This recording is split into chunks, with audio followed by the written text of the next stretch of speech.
So hi, this is वेक and you are watching my channel. तो भाई चालू करते हैं, वापस से आते हैं अपनी सीरीज पे। और सीरीज बन रही है कौन सी? बेसिक स्टैटिक्स फॉर इकोनॉमिक्स की। सिंपल, कोई दिक्कत तो नहीं। आप चाहे बीए के स्टूडेंट हो, चाहे बीकॉम के स्टूडेंट हो, प्रोग्राम में हो या ऑनर्स में हो, वो मैटर नहीं करता। बस आपकी बुक का नाम होना चाहिए बेसिक स्टैटिक्स फॉर इकोनॉमिक्स। आप आराम से पूरी सीरीज देख सकते हो। सिंपल जी। चलिए आज करने वाले हैं सर अपना क्वेश्चन पेपर सॉल्व। और जो क्वेश्चन पेपर सॉल्व है सर वो इसलिए करवा रहा हूँ क्योंकि आपका ना कई बच्चे ऐसे हैं जिनका 18 तारीख को ही एग्जाम है। ठीक है जी। और 18 तारीख का एग्जाम है तो भाई पूरे जो 14 चैप्टर है ना वो कंप्लीट करवाना अभी थोड़ा सा मुश्किल है।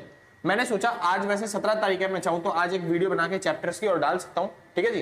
लेकिन वही बात है कि अगर आप चैप्टर्स तैयार करोगे ना तो फिर आपकी रिवीजन नहीं हो पाएगी और आप प्रैक्टिस नहीं कर पाओगे क्वेश्चंस की। जो आपने पिछला याद किया है वो भी एक तरीके से भूल से गए हैं बच्चे। तो एक काम करो भाई, आज का जो दिन है ना बेसिक से कोई दिक्कत नहीं, 3 चैप्टर आपके अभी रहते हैं और वो 3 चैप्टर जिसको 4th यूनिट कहते हैं। अभी तक हमने 3 यूनिट कर लिए कंप्लीट। 3 यूनिट कंप्लीट करने का मतलब है कि हमने लगभग ये मान लो 11 चैप्टर जो है वो कंप्लीट कर लिए हैं। और वो जो 12वां 13वां चैप्टर है ना, 12वां 13वां 14 और 14वां चैप्टर है वो बहुत ही मुश्किल चैप्टर है। उसको समझाने के लिए बहुत ज्यादा टाइम चाहिए, बहुत ज्यादा पेशेंस चाहिए, क्योंकि उसके जो क्वेश्चन है वो अजीब से है थोड़े से। ठीक है जी। हाँ जी, मैं बता रहा हूँ मेरे लिए भी वो चैप्टर थोड़ा सा मुश्किल है, इसलिए मेरे को बनाने में, उसकी वीडियोस को कंप्लीट करने में थोड़ा सा टाइम लगेगा एक्स्ट्रा। सिंपल जी। तो उसको करने से अच्छा, क्योंकि वो 10 नंबर का आएगा, 4th यूनिट कितने की है? 10 नंबर की। तो 80 में से वो 10 नंबर कंप्लीट करने से अच्छा कि आप उसके पीछे भगो। एक काम करो भाई, जो आपके बाकी के जो 70 नंबर है ना उसको एक बार परफेक्ट कर लो। यानी एक बार फिर से आज का दिन और कल का दिन एक बार दोबारा से लगा जाओ और पूरी जो प्लेलिस्ट है वो 2x की स्पीड में लगा के फटाफट से खत्म कर दो। यानी एक तरीके से आपकी रिवीजन हो जाएगी, जो भी डाउट्स होंगे आपके वो क्लियर हो जाएंगे। ठीक है जी। और आपको कॉन्फिडेंस आ जाएगा थोड़ा सा कि हाँ जी हमको पेपर आता है, हम पेपर सॉल्व कर पाएंगे। सिंपल जी। वरना ऐसा होता है कि वो 3 चैप्टर कंप्लीट करने के चक्कर में हमें सारे चैप्टर थोड़ा बहुत आता है और फिर उसके बाद एग्जाम में जब बैठते हैं तो स्टार्टिंग तो कर देते हैं क्वेश्चन की, लेकिन एंड तक आते फंस जाते हैं और क्या बोलते हैं आंसर हमारा निकल नहीं पाता। ठीक है जी। तो एक काम करो भाई, जो आपने चैप्टर कंप्लीट कर लिया ना उसको पक्का कर लो बस इन 2 दिनों के अंदर। आज 17 तारीख, कल आपका एग्जाम है शाम के टाइम पे, तो सुबह 18 तारीख से लेके आप लगा दो पूरा टाइम दोपहर तक का। तो आप आराम से बैठ के वो जो सिलेबस है ना आपका उसको कंप्लीट करिए। सिंपल जी। चलिए तो आज चालू करते हैं क्वेश्चन पेपर। और क्वेश्चन पेपर सॉल्व करना सर मस्ट होता है, क्योंकि क्वेश्चन पेपर अगर आपने सॉल्व नहीं किया और आपने पेपर में चले जाए तो आपको पता नहीं चलता कि एग्जाम में क्वेश्चन आखिर आते कैसे। ठीक है जी। तो आज करने वाले फिर से क्वेश्चन पेपर सॉल्व। और ये ऐसा वैसा क्वेश्चन पेपर नहीं है सर। ये जो बच्चे पेपर देने जा रहे हैं कौन सी तारीख को? 18 मई को, यानी परसों ही जो बच्चे एग्जाम देने जा रहे हैं अपना, उनको मैं बता दूं भाई, जो बच्चे 13 तारीख को यानी 13 मई को जो एग्जाम देके आ चुके हैं ना, ये वही क्वेश्चन पेपर है। यानी ये लेटेस्ट क्वेश्चन पेपर है जो आपके एग्जाम में ज्यादातर आने की पॉसिबिलिटी रखता है। सिंपल जी। तो ऐसे ही क्वेश्चन पेपर आएगा। अगर आपने ये सॉल्व कर दिया, मैं बता रहा हूं भाई इस क्वेश्चन पेपर को मैं सॉल्व करवाने जा रहा हूं। ये मान लो जो आपने 70 नंबर का किया है ना, 70 में से मैं 70 दिलवा सकता हूं अगर आपने अच्छे तरीके से प्रैक्टिस कर रखी होगी जो। ठीक है जी। तो 80 नंबर का भाई 10 नंबर का तो मान लो उस पर फोकस करो ही मत, क्योंकि 2 दिन में आप कितना ही पढ़ लोगे वो समझ में नहीं आएगा। ठीक है जी। बल्कि उसके चक्कर में जो आपका पिछले का टॉपिक है ना वो भी आप हो सकता है कि भूल जाओगे। ठीक है जी। और बीच में अगर ऐसे कोई क्या बोलते हैं आपको परेशान करने वाले आए जिसमें आपको सुनाई दे कि बाइकों की आवाज आ रही है तो इग्नोर मारना उसको जी। ठीक है जी। फिलहाल तो चालू करते हैं अपना क्वेश्चन पेपर जो 13 तारीख को चालू हुआ है।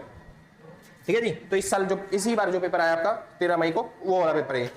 तो मैं यहीं पे क्वेश्चन लगा दूंगा, या तो इस साइड या फिर इस साइड लगा दूंगा, आप आराम से चेकआउट कर सकते हो। हाँ, अगर आपको क्वेश्चन पेपर यहाँ पे साइडों में नहीं दिख रहा तो भाई डिस्क्रिप्शन में लिंक मिल जाएगा पूरे क्वेश्चन पेपर का, तो आप आराम से जाके उसको भी डाउनलोड कर सकते हो। ठीक है जी।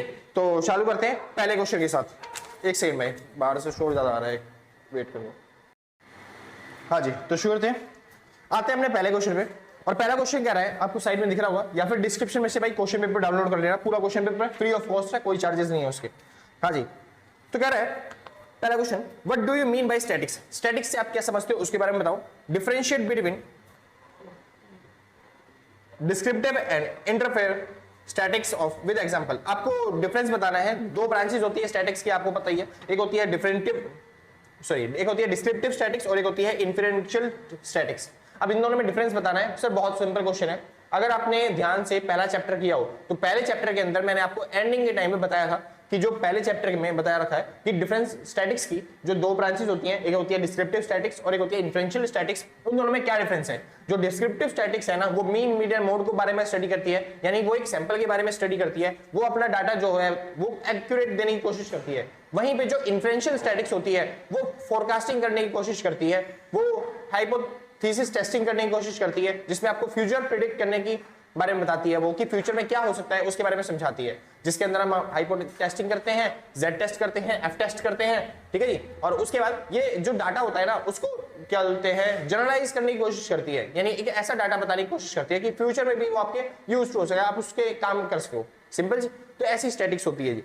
फिलहाल एक बार देख ही लेते हैं क्या डिफरेंस है। तो सबसे पहले भाई स्टैटिक्स की डेफिनेशन पूछी थी तूने, तो बता देना स्टैटिक्स क्या होता है। एक कॉम्बिनेशन होता है किसका, 5 एक्टिविटीज का। सबसे पहले एक्टिविटीज कौन सी होती है, कलेक्शन ऑफ डाटा। सबसे पहले हम क्या करते हैं, कलेक्ट करते हैं सारे डाटा को। उसके बाद क्या करना होता है, उसके बाद करना होता है ऑर्गेनाइजिंग। क्या करना होता है जी, ऑर्गेनाइजिंग। लिखा नहीं क्या, हाँ जी, एनालाइजिंग 2 बार लिख दिया, सॉरी सॉरी सॉरी, मैं माफी चाहूंगा भाई। कलेक्शन, उसके बाद ऑर्गेनाइजिंग। एक सेकंड, पहले क्या करते हैं हम, कलेक्शन ऑफ डाटा, दूसरा होता है ऑर्गेनाइजिंग ऑफ डाटा।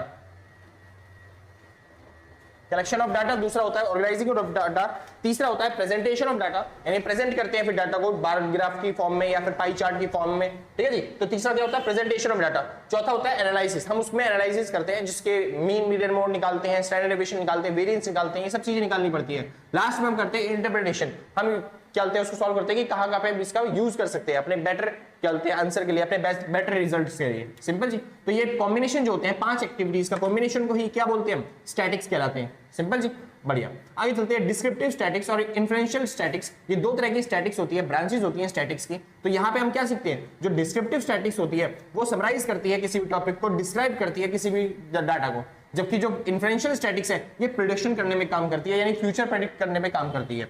आगे चलते हैं, डिस्क्रिप्टिव स्टैटिक्स सैंपल के ऊपर काम करती है, फोकस करती है छोटे पार्ट के ऊपर, पूरे डाटा के ऊपर नहीं, छोटे पार्ट के ऊपर। जबकि जो इन्फ्लुएंशियल स्टैटिक्स होती है वो फोकस करती है पॉपुलेशन के ऊपर, सभी के ऊपर।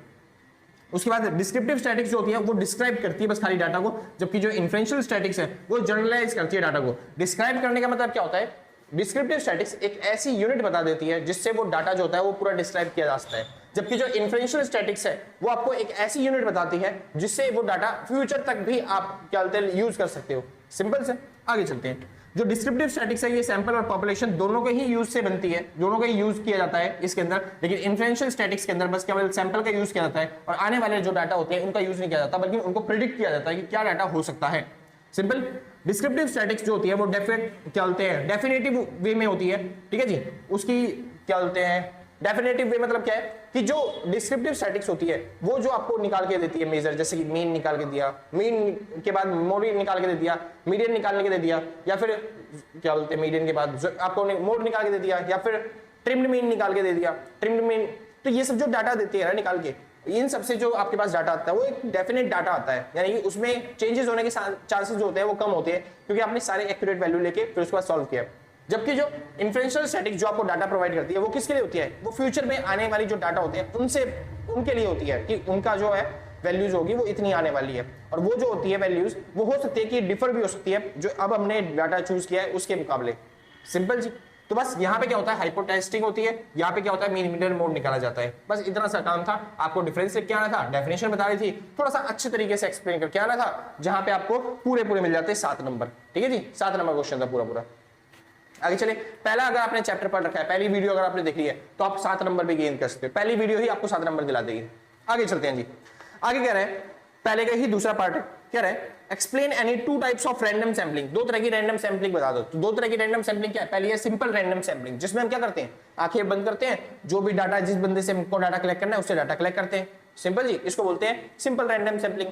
दूसरी होती है स्ट्रैटिफाइड सैम्पलिंग। स्ट्रैटिफाइड सैम्पलिंग क्या होता है, जिसमें हम ऑर्गेनाइज करते हैं पहले डाटा को, हाइट वाइज, वेट वाइज, इस तरीके से ऑर्गेनाइज किया, फिर जिनसे आपको डाटा कलेक्ट करना है आंखें बंद करके पिक कर लिया और डाटा कलेक्ट कर लिया। यानी ये जो दोनों ही सैम्पलिंग है ये रैंडम सैम्पलिंग के पार्ट्स है, इसमें किसी के साथ भेदभाव नहीं किया जाता।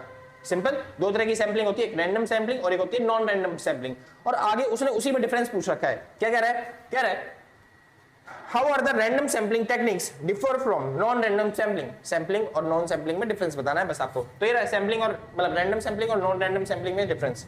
सिंपल जी, चलिए रैंडम सैम्पलिंग क्या होता है, यहाँ पे हम डाटा कलेक्ट करते हैं आंखें बंद करके, यानी कि जितने भी मेरे पास लोग खड़े होंगे उन सभी के सिलेक्ट होने के चांसेस क्या है, इक्वल है। मेरी आंखें बंद है, मेरे को नहीं पता, मैं भेदभाव कर नहीं रहा, किसी को भी सिलेक्ट कर सकता हूँ सामने में से।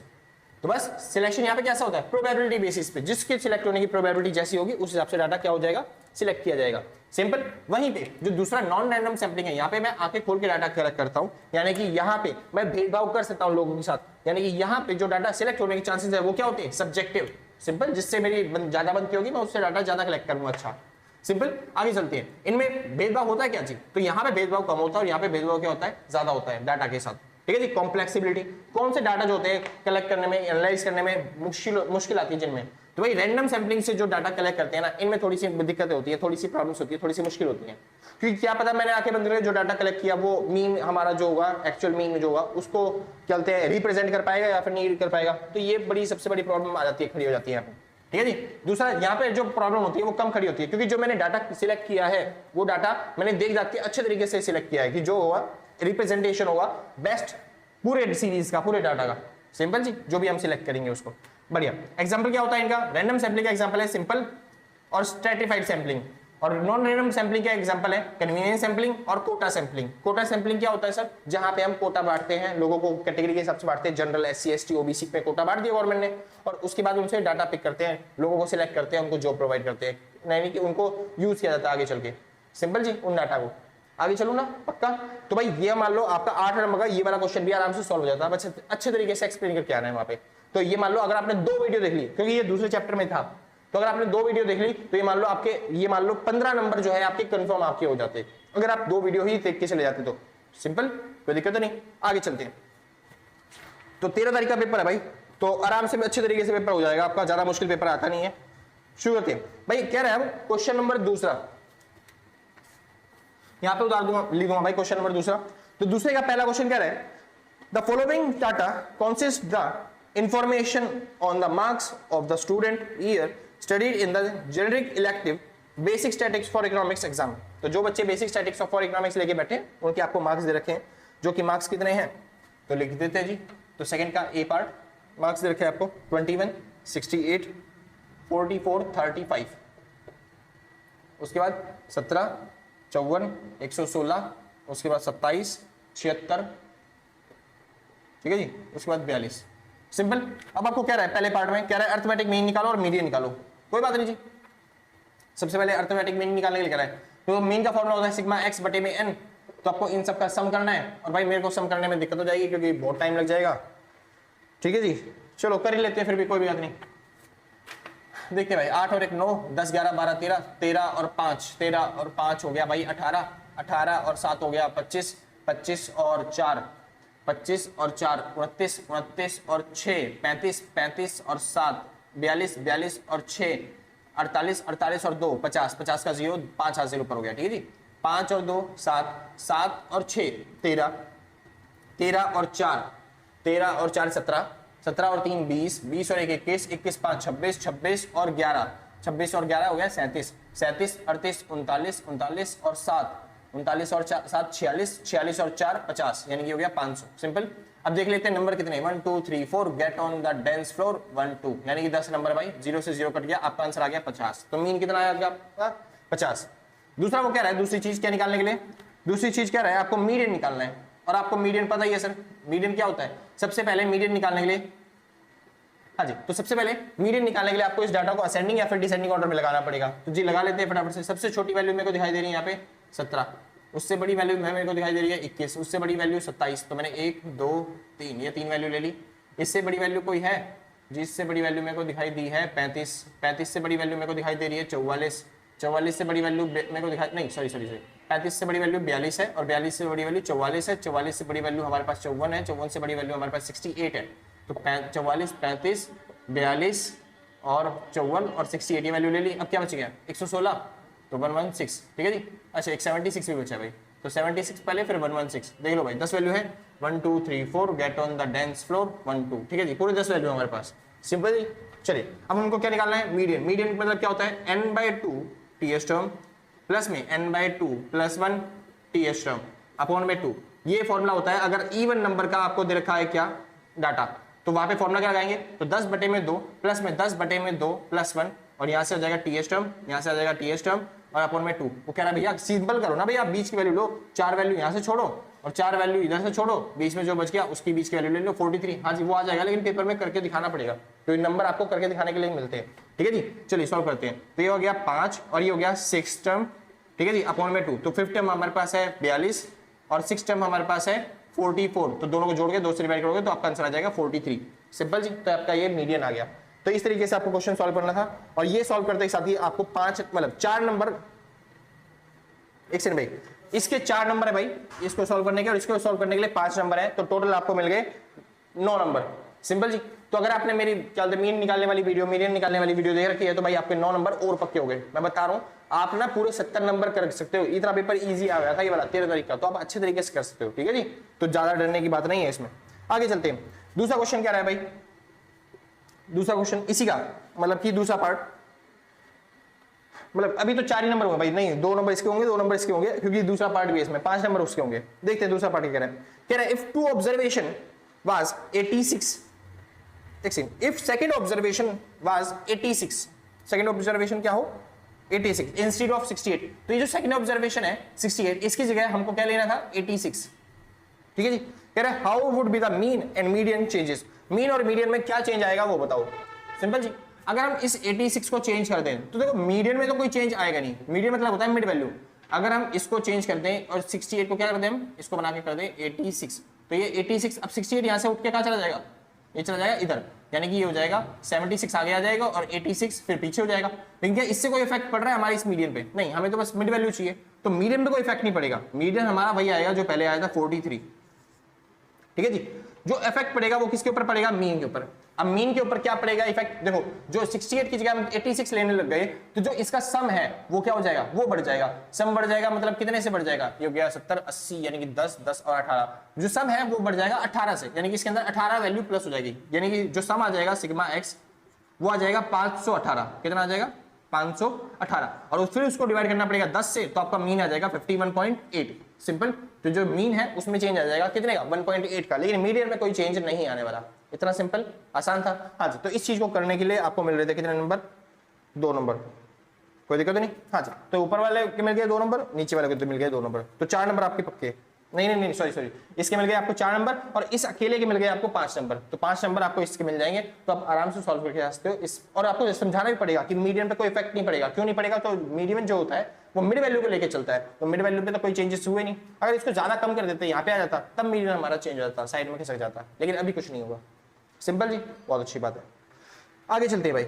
अब भाई दूसरे क्वेश्चन का ही बी पार्ट दे रखा है, कह रहा है 2 प्रोजेक्ट आपको दे रखे हैं ए और B, are being evaluated basis on the annual returns of over 5 years। ठीक है जी, 5 साल का एनुअल रिटर्न दे रखा है 2 कंपनी का, 2 प्रोजेक्ट का, और आपको दे रखा है क्या कह रहा है, explain which of these project has more consistent returns. दोनों में से कौन से जो प्रोजेक्ट है उनमें ज्यादा कंसिस्टेंसी है, किसमें ज्यादा कंसिस्टेंसी है।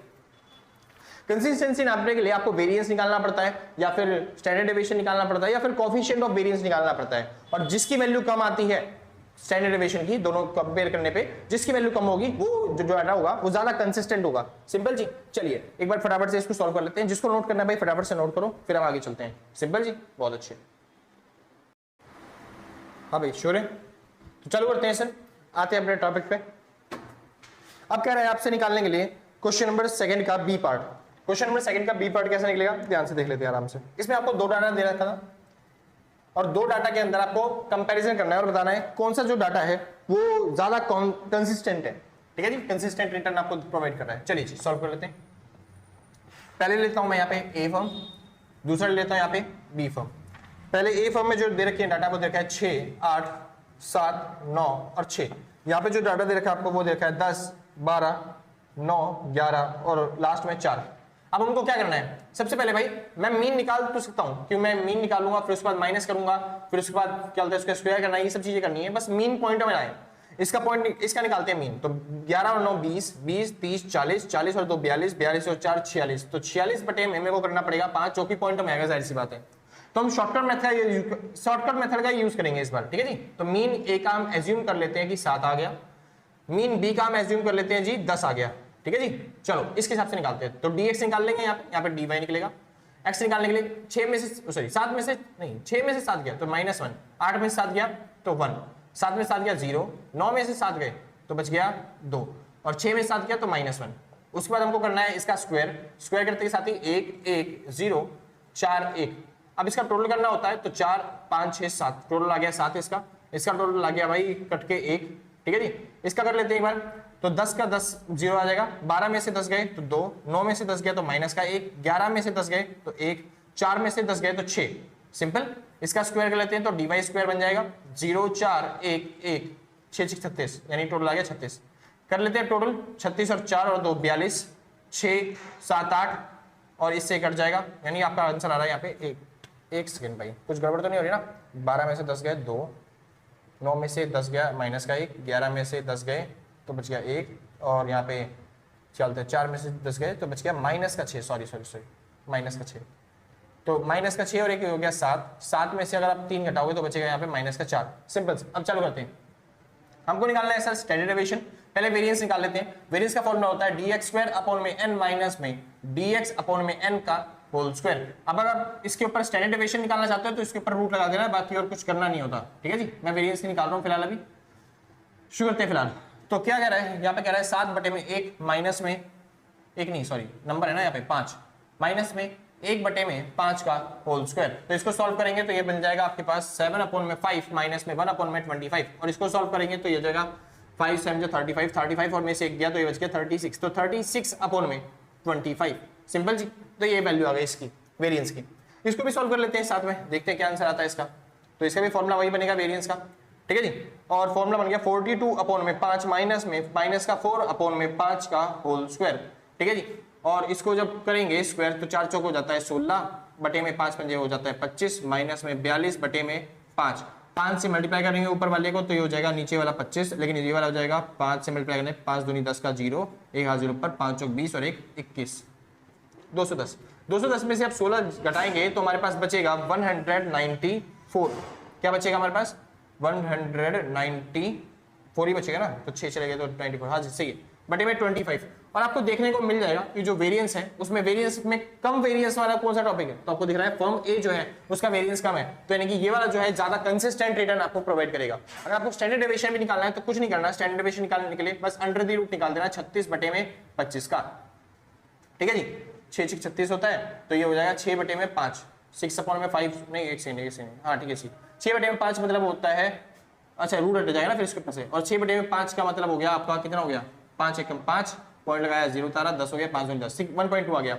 इसको सॉल्व करेंगे तो इसके ऊपर अंडर द रूट लगा देना है 196 अपॉन में 25, तो इसकी वैल्यू आ जाएगी 5, और 196 का जो रूट होता है वो कितना होता है, कितना होता है भाई 196 का रूट कितना होता है, अरे बता रहे हैं 25 का कितना 14 होता है 15 होता है 14, 196 का रूट 14 ना, हाँ तो 14 बटे में 5, और इसको जब काटोगे तो आपका आ जाएगा 5 दूनी 10 हो गया, पॉइंट लगा के 80, और ये हो गया 5 के बारे में 5 8 जा 40 नहीं कितना हो गया 40 हो गया ना, 5 8 जा 40 हाँ जी 2.8। तो आपको दिख रहा है स्टैंडर्ड डेविएशन भी इसी का कम आ रहा है। तो स्टैंडर्ड डेविएशन जिसका कम होता है वो जो डाटा होता है वो ज्यादा कंसिस्टेंट होता है।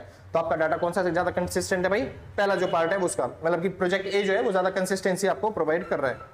सिंपल से तरह आगे चलते हैं सर, क्वेश्चन नंबर 3 का ए पार्ट आपको करना है। ठीक है जी, बहुत अच्छे, जिसको नोट करना भाई फटाफट से नोट कर लेना।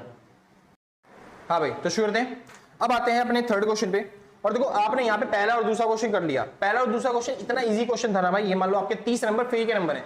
तो अगर आपने स्टार्टिंग के वीडियो देख रखे हैं 4-5 जिसके अंदर हमने कर रखा है कवर ये स्टैंडर्ड डेविएशन और ये सब, तो ये आपके 30 नंबर पक्के हो गए। तो इसलिए मैं कह रहा हूँ एक बार ना जो पिछले टॉपिक्स है ना उनको एक बार रिवाइज कर लो फटाफट से, तो ज्यादा बेटर रहेगा, आपको दिमाग में याद रहेगी कि क्या फॉर्मूले थे, क्या कंसेप्ट थे, क्या चीज हमने सीखी थी। सिंपल, बाकी क्वेश्चन पेपर तो मैं करवा ही रहा हूँ। चालू करते हैं भाई। क्वेश्चन 3 का पहला पार्ट कह रहा है, ध्यान से देखो, कह रहा है 3 का फर्स्ट पार्ट कह रहा है two fair dice are rolled, हमने 2 डाइस फेंके, what is the probability that the sum of numbers is rolled is at least 9। Sum of number क्या आना चाहिए, कम से कम 9 आना चाहिए। ठीक है जी, तो 2 डाइस हम फेंकते हैं, 2 डाइस फेंकेंगे तो भाई सैंपल स्पेस क्या बनता है, तो सैंपल स्पेस बनता है 36 इवेंट का, यानी कि 1 1 से लेके फिर उसके बाद हम करते हैं तो 1 2 आता है, फिर 1 3 आता है, फिर 1 4 आता है, 1 5 आता है, 1 6 आता है। सिंपल जी, तो ऐसे करके पहली रो बनती है, उसके बाद हमारे बनता है 2 1 की रो, फिर उसके बाद बनती है 3 1 की रो, उसके बाद 4 1 की रो, फिर 5 1 की रो, और लास्ट में बनती है हमारे पास 6 1 की रो। तो जो लास्ट इवेंट होता है हमारे पास वो 6 6 का होता है यहाँ पे। ठीक है जी, तो ऐसे करके हमारे पास कितने सैंपल स्पेस बनते हैं, 36। सिंपल, तो कह रहे हैं 2 डाइस हम फेंकेंगे तो फिर क्या आना चाहिए, 9 से कम वैल्यू आना चाहिए, एटलीस्ट 9 आना चाहिए, इनका सम क्या आना चाहिए, कम से कम 9 आना चाहिए। तो आपको पता है 9 आना चाहिए कम से कम सम, तो किस किस को जोड़ के 9 आ सकता है, किस किस को सम करके जब जोड़ के 9 ला सकते हो आप। हाँ जी, तो देखते हैं एक बार, इसी को भी लिख देता हूं, तो ये हो गया 62 63 64 65, यहां पे भाई 2 6 3 6 4 6 5 6 6 6, सॉरी 5 6 तो हो चुका है ना नीचे, यहाँ पे हो गया 2 6, उधर 3 6, फिर 4 6, लास्ट में 5 6 और लास्ट में 6 6 तो है ही है। अब देखो हमको क्या चाहिए, सम चाहिए, वो भी कितना है 9 से कम, 9 से कम सम। देखो 6 मतलब 6 और 6 12 हो गया, हमें ये नहीं चाहिए, हमें ये भी नहीं चाहिए क्योंकि ये भी क्या बोलते हैं 6 5 11 हो रहा है, 6 4 10 हो रहा है, हमको ये भी नहीं चाहिए सम, ठीक है जी। तो यहाँ पे कितने आएंगे, तो यहाँ पे 3 मतलब यहाँ पे 2 बनेगी सैंपल स्पेस, यहाँ पे बनेगी 4 6 था ना 5 और 6 यहाँ पे है, एक सेकंड 5 और 5 का सम बनेगा यहाँ पे सैंपल स्पेस 5 और 5 का, ठीक है जी। तो हमको ये भी नहीं चाहिए 5 5 10 और अगला भी नहीं चाहिए भाई, अगला वाला मतलब ये रहा 9 वाला। यहाँ पे बन जाता है हमारे पास क्या 4 5 9, यहाँ पे बनता है हमारे पास 5 4 9, सिंपल जी। तो हमको ये वाला डाटा नहीं चाहिए, हमको ये सारे चाहिए, तो कुछ नहीं कर सकते सर, सिंपल सा टॉपिक है। 1 में से हम घटा देंगे उसकी प्रोबेबिलिटी, किसकी प्रोबेबिलिटी, जिसकी प्रोबेबिलिटी 9 से ज्यादा आ रही है, यानी कि प्रोबेबिलिटी ई का मतलब क्या है 9 से ज्यादा प्रोबेबिलिटी जिसकी आ रही है, यानी कि जो x होगा यहाँ पे x की वैल्यू क्या होगी 9 से ज्यादा, 9 से ज्यादा x मतलब x होना चाहिए 10, x का मतलब होना चाहिए 11 और x का मतलब होना चाहिए 12, यानी कि जो सम होना चाहिए 10 11 12, जिसका भी सम आ रहा है 10 11 12, वो देखो कितने इवेंट्स है, तो इसका सम आ रहा है एक इवेंट है, बहुत अच्छे 12 का इवेंट हो गया हमारे पास, प्रोबेबिलिटी 1/36 1/36, ठीक है जी। 11 आने की प्रोबेबिलिटी हमारे पास कितनी हो गई 2, तो 2/36, ठीक है जी।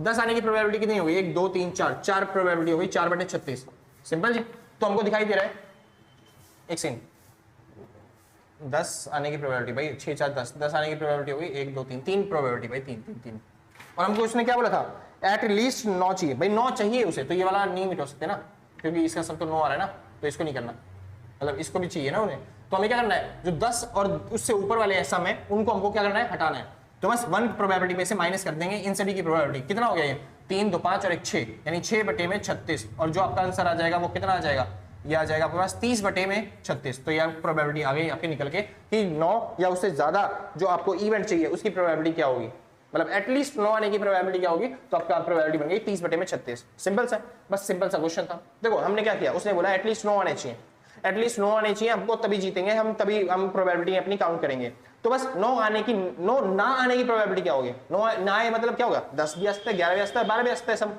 तो बस हमने देखा 10 11 12 सम किस किस के आ रहे हैं, तो यहाँ पे 12 एक के ही सम आ रहा है बस खाली, 2 के सम आ रहे हैं 11 और 3 के सम आ रहे हैं कितने 10, तो बस इन तीनों की प्रोबेबिलिटी जोड़ ली निकालने की, तो 1 में से माइनस कर दो, तो 9 ना आने की प्रोबेबिलिटी हमने जोड़ के 1 में से घटा दिया तो पता चल गया 9 तक आने की प्रोबेबिलिटी क्या होगी, सिंपल सा क्वेश्चन था, छोटा सा क्वेश्चन था, कई बार कर रखे हैं जी, 5 नंबर का क्वेश्चन था, 5 नंबर मिल गया आपको, ठीक है जी। दूसरे पार्ट के अंदर आगे कह रहे हैं, इसी का दूसरा पार्ट है बी पार्ट, इसी का दूसरा पार्ट है भाई बी पार्ट, और बी पार्ट के अंदर क्या कह रहा है, तो जी बी पार्ट के अंदर बंदा कह रहा है कि एक बैग है, उस बैग के अंदर 5 तो व्हाइट बॉल है, 4 ब्लैक बॉल है और 3 तो है ग्रीन बॉल्स, ठीक है जी। कह रहा है 3 मतलब मार्बल्स मान लो, तो कह रहा है if 3 marbles are selected, 3 marble हमने सिलेक्ट करे at random, then what is the probability of getting 1 marker from each colour, हर मार्बल आने की प्रोबेबिलिटी क्या होगी हर कलर में से, तो देखो हमको कितने मार्बल सिलेक्ट करने हैं 3, तो बस आराम से लगाओ कि हमको कितने मार्बल है टोटल यहाँ पे 5 6 7 8 9 10 11 12, टोटल 12 मार्बल्स में से हमको 3 मार्बल सिलेक्ट करने हैं, सिंपल जी। अच्छा हर एक में से एक एक मार्बल सिलेक्ट करना है, तो यानी कि अगर देखा जाए तो कंडीशनल प्रोबेबिलिटी है, सॉरी कंडीशन कह रहा हूँ, कॉम्बिनेशन का फॉर्मूला लगाना है आपको, ठीक है जी। तो 5 में से मेरे को एक चाहिए, अगला जो ब्लैक बॉल है उसमें से भी एक चाहिए, यानी कि 4 ब्लैक बॉल्स में से मेरे को एक ब्लैक बॉल चाहिए, 3 ग्रीन बॉल्स में से 3 ग्रीन मार्बल्स में से मेरे को एक मार्बल चाहिए, बस आप इसको जैसे ही सॉल्व करोगे आपका आंसर आ जाएगा। अब इसको कैसे सॉल्व करते हैं, कॉम्बिनेशन का फॉर्मूला आपको मैंने सिखा रखा है, कॉम्बिनेशन का फॉर्मूला होता है n फैक्टोरियल अपॉन में n फैक्टोरियल n माइनस में r फैक्टोरियल, सिंपल जी। r वैल्यू होती है नीचे वाली, n वैल्यू होती है ऊपर वाली, सॉल्व करें चलिए। तो यहाँ पे आ जाएगा 5 फैक्टोरियल अपॉन में 5 फैक्टोरियल, और यहाँ पे 5 माइनस में 1 यानी कि 4 फैक्टोरियल, सिंपल। तो अगर इसको सॉल्व करा जाए तो यहाँ पे आ जाएगा 4 फैक्टोरियल, और आपको देखने को मिलेगा एक सेकंड, सही तो कर रहा हूं ना, नहीं भाई गलत है, यहाँ पे r फैक्टोरियल होता है, ठीक है जी। यहाँ पे क्या होता है r फैक्टोरियल, 1 का फैक्टोरियल, श्योर है। चलिए भाई, तो 5 को अगर सॉल्व करेंगे तो हम इसको लिख सकते हैं 5 मल्टीप्लाई में 4 फैक्टोरियल, 4 से 4 कट जाएगा, आपके आंसर कितना बचेगा 5, मल्टीप्लाई में इसके आने की प्रोबेबिलिटी हो जाएगी 4, इसके आने की प्रोबेबिलिटी हो जाएगी 3, तो 5 मल्टीप्लाई में 4 मल्टीप्लाई में 3, और नीचे हमको चाहिए 12 में से 3, तो 12 फैक्टोरियल अपॉन में 3 फैक्टोरियल, यानी 3 फैक्टोरियल, और 12 में से 3 गए तो कितना बच गया 12 में से 3 गया, 12 में से 3 गया तो कितना बचा, 12 में से 3 गया तो कितना बचा, 12 में से 3 जाएंगे 9 फैक्टोरियल। सिंपल जी। तो 9 फैक्टोरियल, अब सॉल्व कर लेते हैं इसको। 12 को लिख सकता हूं मैं 12 मल्टीप्लाई में 11 मल्टीप्लाई में 10 मल्टीप्लाई में 9 फैक्टोरियल, और इस 9 फैक्टोरियल से कट गया। 3 फैक्टोरियल को लिख सकता हूं मैं 3 मल्टीप्लाई में 2 मल्टीप्लाई में 1। सिंपल जी। और आप देखोगे कि 3 दूनी होता है 6, और इस 6 से ये कट गया 2 पे, तो 11 दूनी हो गया 22, 22 गुणा में 10 यानी 220, ये हो गया 220। सिंपल जी। अब बस आपको इतना सा सॉल्व करना है, इतना सा सॉल्व करते के साथ ही आपके नंबर पूरे पूरे, ठीक है जी। जैसे आप देखोगे तो इससे कट गया 0, और यहाँ पे बच गया 2, 2 से काटेंगे इसको बच गया 11, और ये हो गया 3/11। तो आपका क्या बोलते हैं प्रोबेबिलिटी जो आ गई, 3 क्या बोलते हैं, एक व्हाइट एक ब्लैक और क्या बोलते हैं एक ग्रीन मार्बल्स आने की, वो क्या हो गई 3/11। सिंपल सर, ये सिंपल सा क्वेश्चन था, और आपको इसके कितने नंबर मिल रहे थे, 5 नंबर। तो आप इजीली इस क्वेश्चन को सॉल्व कर पाओगे। आसान था भाई, बहुत अच्छे। अब चालू करते हैं सर इसी का दूसरा क्वेश्चन, मतलब चौथा क्वेश्चन, ठीक है जी। चौथा क्वेश्चन क्या कह रहा है, कह रहा है 3 मशीनरी ABC 3 मशीन है। अच्छा, जिसको नोट करना है एक बार फटाफट से नोट कर लो, फिर हम आगे चलते हैं, मिटाना पड़ेगा ना, क्योंकि अगला क्वेश्चन के लिए नोट कर लेना भाई। हाँ जी, श्योर है, चलिए जी। तो चालू करते हैं सर। अब आते हैं अपने क्वेश्चन 4 पे। क्वेश्चन 4 का पहला पार्ट करते हैं। क्या रहा है 4 का पहला पार्ट 5 नंबर के लिए, कह रहा है देयर इज 3 मशीन, 3 मशीनरी है, ABC 3 मशीन है, in a certain factory produce 50%, 25%, 25% respectively. यानी एक मशीन है मशीनरी ए, वो बस प्रोड्यूस करती है 50% प्रोडक्शन, यानी कि आप कह सकते हो प्रोबेबिलिटी प्रोडक्शन की 1/2। मशीन बी है हमारे पास, वो 25% प्रोड्यूस करती है, यानी कि 1/4 प्रोबेबिलिटी मिल जाती है। मशीन 3 जो है वो प्रोड्यूस करती है 25%, यानी इसको भी बोलते हैं 1/4 की प्रोबेबिलिटी आउटपुट देने की। चलिए, कह रहे हैं the total daily output of electric bulb, ठीक है जी, it is known that 4% of the bulb produced by each of the machinery A and B are defective. यानी ये जो दोनों मशीनरी प्रोड्यूस करती हैं उनमें से 4% जो माल है वो क्या निकलता है, डिफेक्टिव। 4% माल डिफेक्टिव निकलना है, यानी कि आप कह सकते हो डिफेक्टिव निकलने की प्रोबेबिलिटी होगी 4/100। सिंपल, बहुत अच्छी बात है। आगे चलें, और क्या बोलते हैं नॉन डिफेक्टिव निकलने की प्रोबेबिलिटी क्या होगी फिर 96/100, 1 में से माइनस कर देना है 4% को। सिंपल, आगे चलते हैं। अच्छा, इसके में भी डिफेक्टिव की प्रोबेबिलिटी बता रहा हूं मैं, डिफेक्टिव की 4/100। अगले में जो सी मशीनरी है उसकी डिफेक्टिव की प्रोबेबिलिटी क्या बनेगी, तो वो कह रहा है and that 5% of those produced by machinery C are defective. यानी जो मशीनरी सी की डिफेक्टिव की प्रोबेबिलिटी है वो है 5/100। सिंपल जितना, तो बस ऊपर की दोनों की मशीनरी की प्रोबेबिलिटी है 4/100, और नीचे की लास्ट वाली मशीनरी है 5% माल डिफेक्टिव निकालती है, यानी 5/100 प्रोबेबिलिटी है कि माल खराब होगा। ठीक है जी। तो ये प्रोडक्ट की बात कर रही है, यहाँ पे मशीन की बात कर रही है। चलिए शुरू करते हैं। पहला क्वेश्चन कह रहा है if one bulb is pick, हमने एक बल्ब निकाला at randomly from a day production, पूरे दिन के प्रोडक्शन में से, calculate the probability that it is defective, वो डिफेक्टिव होगा उसकी प्रोबेबिलिटी बताओ। कोई दिक्कत नहीं सर, सिंपल है, ये तो बहुत अच्छा आसान सा है। चलिए जी, तो हम प्रोबेबिलिटी निकाल रहे हैं इवेंट की, और वो इवेंट क्या है, डिफेक्टिव। अब हमको ये भी नहीं निकालना कि किस मशीनरी में से डिफेक्टिव है, सीधा हमको निकालना है टोटल डिफेक्टिव होने की प्रोबेबिलिटी क्या होगी। तो देखो, मशीनरी ए की प्रोबेबिलिटी प्लस में मशीनरी बी की प्रोबेबिलिटी प्लस में मशीनरी सी की डिफेक्टिव वाली प्रोबेबिलिटी, ये तीनों की प्रोबेबिलिटी जोड़नी है हमें डिफेक्टिव वाली। सिंपल। चलिए जी शुरू करते हैं। मशीन ए का डिफेक्टिव आने का प्रोबेबिलिटी का वो फंक्शन बनता है 1/2 मल्टीप्लाई में डिफेक्ट, सॉरी मशीनरी ए को चूज करने की प्रोबेबिलिटी क्या है 1/2, मशीनरी बी को चूज करने की प्रोबेबिलिटी है 1/4, इसको चूज करने की प्रोबेबिलिटी है 1/4, और डिफेक्टिव आने की, इसकी डिफेक्टिव की प्रोबेबिलिटी है 4/100। सिंपल। यानी अगर आप कहना चाहो तो आप कह सकते हो प्रोबेबिलिटी ऑफ निकाल रहा हूं मैं ए मशीनरी, जबकि क्या होगा, माल क्या होगा, हमारा डिफेक्टिव हो गया, तो उसकी प्रोबेबिलिटी क्या निकलेगी। तो देखो जी, ये हो गया ए मशीनरी को चूज करा हमने 1/2, और क्या बोलते हैं, अरे मतलब आपको क्या निकालना है, इंटरसेक्टिंग तो निकालना है, प्रोडक्ट ए इंटरसेक्शन बी, यानी कि ए मशीनरी को चूज किया और डिफेक्टिव माल आया, उसकी प्रोबेबिलिटी, तो probability of A multiply by probability of B, तो आपको वही तो करना होता है बस खाली। तो आपने क्या किया 1/2 मल्टीप्लाई बाय 1/4, तो पूरा ए मशीनरी में से डिफेक्टिव आने की जो प्रोबेबिलिटी निकली 1/4 नहीं 4/100, वो निकली आपकी 4/200। सिंपल। वही मैं यहाँ पे कर रहा हूँ और कुछ नहीं कर रहा। ऐसी मशीनरी बी में से डिफेक्टिव आने की प्रोबेबिलिटी क्या निकली, वो निकली भाई 1/4 मल्टीप्लाई बाय 4/100। मशीनरी सी को चूज करने की प्रोबेबिलिटी है 1/4, और उसमें से डिफेक्टिव आने की प्रोबेबिलिटी है 5/100। बस आपको तीनों को सॉल्व करना है और बस टोटल कर देना है, आपका आंसर आ जाएगा। जैसे कि सॉल्व कर लेते हैं, ये हो गया 4/2 में 200 प्लस में 4/2 में यहाँ पे हो गया 400, जब 5/2 में हो गया यहाँ पे 400, और इसको सॉल्व करेंगे तो ये हो जाएगा 8 8 9 10 11 12, 12 और 5, 12 और 5 कितना हो जाएगा जी, 12 और 5 हो जाता है 17, तो 17 बटे में ये हो गया 800, सॉरी 400। तो हमने जो माल निकाला और वो डिफेक्टिव हो उसकी प्रोबेबिलिटी बन जाती है 17 अपॉन में 400। सिंपल जितना क्वेश्चन सिंपल था ना, बहुत अच्छे। ऐसे आसान से क्वेश्चन आएंगे, आप आराम से कर दोगे। आगे चलते हैं, कह रहा है if one bulb is picked at random, हमने रैंडमली एक बल्ब ले लिया, ठीक है जी, कोई बात नहीं, and found to be defective, then हमको ये पता भी चल गया कि वो सामान क्या है, डिफेक्टिव है, यानी कि सीधी बात है, एक चीज हमें पता चल से, ठीक है। What is the probability that it was produced by machinery A, machinery A से प्रोड्यूस किया होगा, इसकी प्रोबेबिलिटी क्या होगी। देखो भाई, ये वही बेस थ्योरम, बेस थ्योरम में क्या होता था, पहले आपको आइटम दे देगा कि वो चीज डिफेक्टिव है, सिंपल, ये प्रोबेबिलिटी बताओ कि वो मशीनरी ए से आई है, उसकी प्रोबेबिलिटी। तो हम क्या करते हैं, जो भी चीज हमको निकालनी है उसकी प्रोबेबिलिटी को सबसे पहले इवन मान लेते हैं। तो इवन किसकी प्रोबेबिलिटी होगी, ये इवन होगी भाई, मशीनरी ए से आई है उसकी प्रोबेबिलिटी, यानी कि इसको मानूंगा प्रोबेबिलिटी ऑफ इवन, सिंपल। ये हो गई प्रोबेबिलिटी ऑफ E2, ये हो गई प्रोबेबिलिटी ऑफ E3, ठीक है जी। चलिए, आसान था। और उससे जो प्रोडक्ट आ रहा है उसकी डिफेक्टिव होने की प्रोबेबिलिटी, तो प्रोबेबिलिटी ऑफ डिफेक्टिव होने की ए से, प्रोबेबिलिटी डिफेक्टिव होने की बी से, प्रोबेबिलिटी डिफेक्टिव होने की सी से, सिंपल। चलिए अब बेस थ्योरम लगा लेते हैं। हमको बता रखा है पहले से ही कि जो प्रोडक्ट है वो डिफेक्टिव है, हमें बस क्या निकालना है, हमें निकालना है कि वो क्या बोलते हैं, किससे आया है, मशीनरी 1 से आया है, ठीक है जी।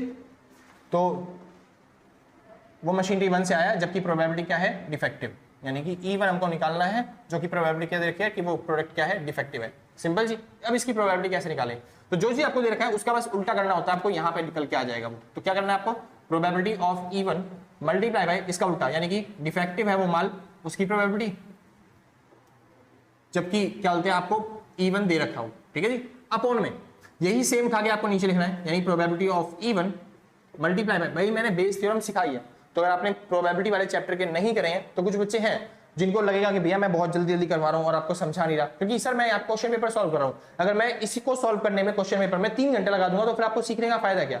मैं चाहता हूं 1 घंटे की वीडियो बने जिसके अंदर आपको सारे क्वेश्चन समझा दूं, बल्कि मेरे को तो पूरा सॉल्व करके आंसर निकालना भी नहीं चाहिए, मैं आपको बस बता दूं कि भाई यहाँ पे ऐसे करना है, यहाँ पे ऐसे करना है। काफी टीचर तो करते भी ऐसे ही है। मैं चाहता हूं कि भाई आपको पूरा सॉल्व करके आपको आंसर निकाल के दूं, ताकि एंड तक भी आपको कोई प्रॉब्लम्स ना आए, सिंपल। लेकिन इसका मतलब ये नहीं है कि मैं आपको यहाँ पे सिखाने लग जाऊंगा कि यहाँ पे बेस थ्योरम कैसे निकल लगती है और कैसे उसको सॉल्व किया जाता है। उसके लिए मैंने चैप्टर्स के अंदर आराम से अच्छे तरीके से समझा रखी है चीजें, बस खाली मैं यहाँ पे वैल्यू पुट करूंगा और सॉल्व करूंगा, सिंपल जी। तो ये मत बोलना भैया आप बहुत जल्दी जल्दी करवा दे रहे हो, भैया मेरे को समझ में नहीं आया, तो मैं यहाँ पे समझा नहीं रहा आपको, मैं आपको बता रहा हूँ कि कैसे करना है बस उस सवाल को। अगर आप सीखना चाहते हो, आप समझना चाहते हो कि सवाल कैसे होते हैं, तो पिछले चैप्टर्स बना रखे हैं, नीचे डिस्क्रिप्शन में प्लेलिस्ट का भी आपको लिंक मिल सकता है, आप जाके चेकआउट कर सकते हो उसको जी, ठीक है जी।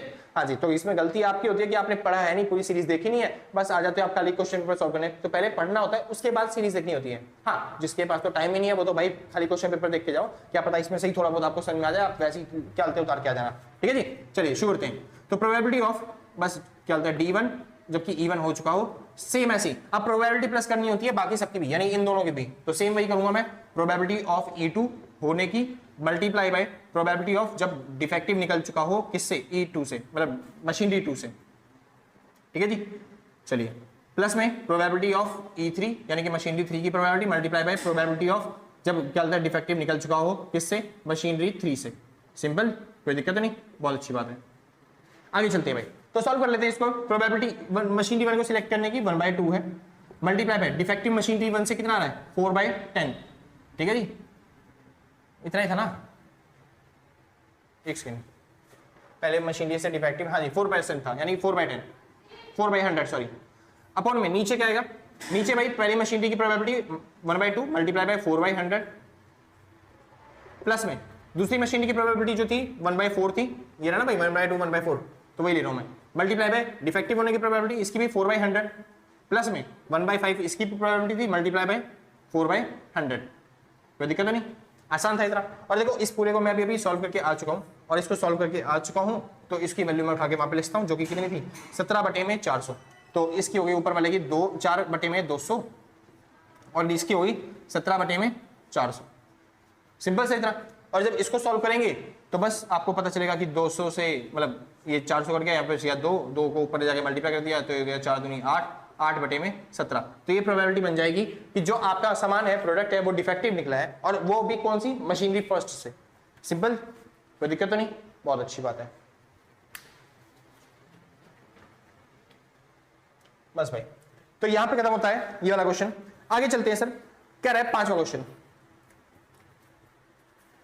पांचवा क्वेश्चन कह रहा है what is the meaning of mutually exclusive event. Mutually exclusive event क्या होते हैं वो आपको समझाना है। और व्हाट इज क्या है उसके बाद explain it with suitable example. कोई एग्जांपल देके अच्छा सा, फिर आपको सुटेबल एग्जांपल देके आपको समझाना है।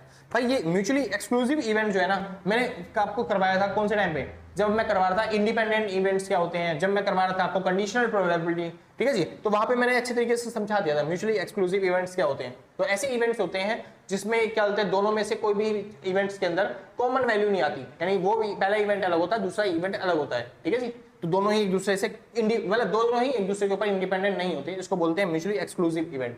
सिंपल से बढ़िया। तो आप कोई एग्जांपल देना चाहते हो तो भाई दे सकते हो एग्जांपल, जैसे कि ए मान लो कोई प्रोबेबिलिटी होगी 1 2 3 आएगा, और ए बी सेट हो गया आपके पास क्या बोलते हैं 4 5 6 आएगा, तो ये क्या हो गया म्यूचुअली एक्सक्लूसिव इवेंट, क्योंकि इनमें एक भी वैल्यू कॉमन नहीं है। सिंपल जी, तो ऐसे एग्जांपल डाल के बता सकते हो। पांचवे का बी पार्ट करते हैं। कह रहा है फॉर 2 इवेंट्स, आपको 2 इवेंट दे रखे हैं ए और बी, और पांचवे का बी पार्ट न्यूमेरिकल है तो सॉल्व कर लेते हैं। कह रहा है प्रोबेबिलिटी ए इवेंट की कितनी है 0.6, प्रोबेबिलिटी बी पॉइंट की वो कितनी है 0.4, प्रोबेबिलिटी आपको दे रखी है ए इंटरसेक्शन बी 0.2। पहले क्वेश्चन में क्या रहा है find B on A. B on A मतलब होता है सर कि आपको कंडीशनल प्रोबेबिलिटी निकालनी है, और कंडीशनल प्रोबेबिलिटी का मतलब होता है कि आपको फॉर्मूला लगाना पड़ेगा। तो जी कंडीशनल प्रोबेबिलिटी कैसे निकलती है वो देख लेते हैं। 5 का बी मैंने बताया था, कंडीशनल प्रोबेबिलिटी आपको निकालना है probability of B on A. इसका फॉर्मूला होता है कि probability of B intersection A upon में probability of A B intersection, यानी दोनों में कॉमन वैल्यू क्या दे रखी है आपको 0.2, तो आप लिख दोगे 0.2। प्रोबेबिलिटी ऑफ ए कितना दे रखा है 0.6, तो आप लिख दोगे 0.6, इससे कट जाएगा पॉइंट, तो 2/6 आपका आंसर आ जाएगा 1/3 यानी 0.6 बार। सिंपल जी, खत्म क्वेश्चन। आगे कह रहा है are events A and B are independent. क्या ये इवेंट ए और बी जो है वो इंडिपेंडेंट है? और भाई इंडिपेंडेंट इवेंट चेक करने के लिए आपको क्या करना होता है, प्रोबेबिलिटी ए इंटरसेक्शन जो बी है वो बराबर होना चाहिए probability of A multiply by probability of B के।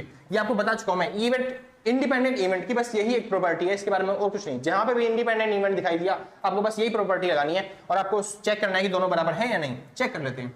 यहाँ पे आपको दे रखा है 0.2, ठीक है जी, इक्वल टू में प्रोबेबिलिटी ऑफ ए दे रखा है 0.6 multiply by probability of B दे रखा है आपको 0.4, बस मल्टीप्लाई करो, 6 चौक होता है 24, तो यानी 0.24। क्या ये 0.2 के बराबर आया? जी नहीं, ये 0.20 है और वो 24 है, तो ये बराबर नहीं है, तो ये इंडिपेंडेंट इवेंट नहीं है। सिंपल है ना, कोई दिक्कत नहीं। हाँ, यहाँ पे एक और क्वेश्चन आपसे पूछ सकता था, अगर आप पूछना चाहता वो तो बोल सकता था probability of A union B निकालो, तो इसका फॉर्मूला लगा देते आराम से और सॉल्व कर लेते हैं। तो जैसे कि प्रोबेबिलिटी ऑफ ए प्लस में प्रोबेबिलिटी ऑफ बी माइनस में ए इंटरसेक्शन बी की प्रोबेबिलिटी। सिंपल जी। अब इसको सॉल्व कैसे करेंगे भाई, 0.6 प्लस में 0.4 माइनस में 0.2, बस इसको सॉल्व करोगे 6 4 10, 10 में से 2 गया तो बच गया 8, तो आपका आंसर आ जाएगा 0.8। तो ये क्वेश्चन दे सकता था लेकिन उसने दिया नहीं, बाकी उसकी मर्जी जैसा वो चाहे। तो भाई यहाँ पे कर लिया हमने पूरे 5 क्वेश्चन कंप्लीट। अच्छा, ये जो 5 क्वेश्चन थे, ये लास्ट के जो 3 क्वेश्चन मैंने करे हैं 3 4 5, आपको ये तीनों ही नहीं करने थे। मान लो आपको इनमें से एक क्वेश्चन नहीं आता तो आप छोड़ सकते हो, क्योंकि उसने खुद बोला है स्टार्टिंग में ही कि भाई आप आराम से जो सेकंड पार्ट है, तो पहला पार्ट तो कंपलसरी है, आपको वो 2 क्वेश्चन तो कंपलसरी ही करने हैं, यानी 30 नंबर तो आपको करने ही करने हैं, ठीक है जी। जो दूसरा पार्ट है उसमें आप 3 क्वेश्चन दे रखे हैं, 3 में से कोई 2 क्वेश्चन करने बस आपको, समझे जी। तो इसलिए आपको ये तीनों क्वेश्चन नहीं करने अटेम्प्ट, वहां पे कोई 2 क्वेश्चन अटेम्प्ट करने, ताकि आप सारा टाइम वेस्ट ना कर दो उन्हीं क्वेश्चन के ऊपर। तो भाई इनमें से कोई एक क्वेश्चन छोड़ना पड़ेगा। अगर मैं होता तो भाई, अगर मैं होता जितना मेरे को आता है भाई, तो मैं वो छोड़ देता जो मेरे को नहीं आते, या फिर मैं वो छोड़ता जो थ्योरी वाले क्वेश्चन है, क्योंकि न्यूमेरिकल में नंबर कटने के चांसेस कम होते हैं, थ्योरी में नंबर कटने के चांसेस ज्यादा होते हैं मेरे हिसाब से, क्योंकि मेरे को न्यूमेरिकल आते हैं भाई। थ्योरी में कहीं पे राइटिंग की मिस्टेक हो जाती है, कहीं पे एक्सप्लेनेशन की मिस्टेक हो जाती है, तो इसलिए नंबर कट जाते हैं कई बार। क्योंकि न्यूमेरिकल में ऐसा है कि अगर आपका आंसर सही आ रहा है तो पूरे नंबर मिलते हैं, ठीक है जी। बाकी अगर आपको कहूं तो भाई आप बेस थ्योरम छोड़ सकते हो, क्योंकि कई बच्चों को बेस थ्योरम मुश्किल लगती है, बस कि मेरे हिसाब से तो सब आसान ही है यार, कर सकते हो आराम से, ठीक है जी। हाँ, बेस थ्योरम वाला क्वेश्चन थोड़ा सा मुश्किल था, बाकी आप आराम से तीनों क्वेश्चन में से 2 क्वेश्चन आराम से ढूंढ के कर लोगे, बस 2 ही करने, तीसरा नहीं करना। कभी आप तीसरा भी कर दो, मैं तो बस नहीं समझा रहा हूँ कि कोई सा भी क्वेश्चन आ जाए तो आप आराम से सॉल्व कर सकते हो, बस आपको एक क्वेश्चन छोड़ के आना है वहां पे, समझे जी। हाँ जी, 2 क्वेश्चन करने हैं, उसी नंबर मिलेंगे, फालतू वरना ओवर अटेम्प्ट लिख देंगे वो लोग। आगे चलते हैं, अब आते हैं पार्ट 3 पे, छठा क्वेश्चन पे। और भाई पार्ट 3 में भी 3 क्वेश्चन दे रखे होंगे, 3 में से कोई से 2 आपको अटेम्प्ट करने हैं, मैं तीनों करवा देता हूँ, कोई दिक्कत वाली बात नहीं है, सिंपल। चलिए, तो एक बार फटाफट से नोट कर लो जिसको नोट करना है, फिर हम आगे चलते हैं। हाँ भाई श्योर है। आते हैं अपने छठे क्वेश्चन पे। छठे क्वेश्चन का पहला पार्ट क्या है, the probability distribution of a random variable R is given as follow. आपको दे रखा है प्रोबेबिलिटी डिस्ट्रीब्यूशन, ठीक है जी। कह रहा है जो x की वैल्यू है वो है 1 2 3 4 और 5। उसके बाद कह रहा है जो प्रोबेबिलिटी के लिए फंक्शन दे रखा है आपको वो दे रखा है c x प्लस में 2। सिंपल, जाहिर सी बात है डिस्क्रीट सीरीज है, ठीक है जी, तो आराम से आप सॉल्व कर सकते हो, कंटिन्यूअस सीरीज नहीं है। कह रहा है determine the value of c, आपको c की वैल्यू निकालनी है। कुछ नहीं, c की वैल्यू निकालने के लिए कुछ नहीं करना होता, आपको पता ही है। इसकी जब आप प्रोबेबिलिटी का सम निकालोगे तो फिर वो किसके बराबर होना चाहिए, 1 के बराबर आना चाहिए। चलिए जी, तो एक बार सम निकाल के प्रोबेबिलिटी का 1 के बराबर वैल्यू करके देखते हैं पुट। चलो जी, तो मैं इसका सम निकालने जा रहा हूं, तो सम कैसे निकलेगा जी, प्रोबेबिलिटी ऑफ इसका सम निकाले जी। तो एक बार सारी वैल्यू पुट कर लेते हैं सबकी सब। तो ये जगह c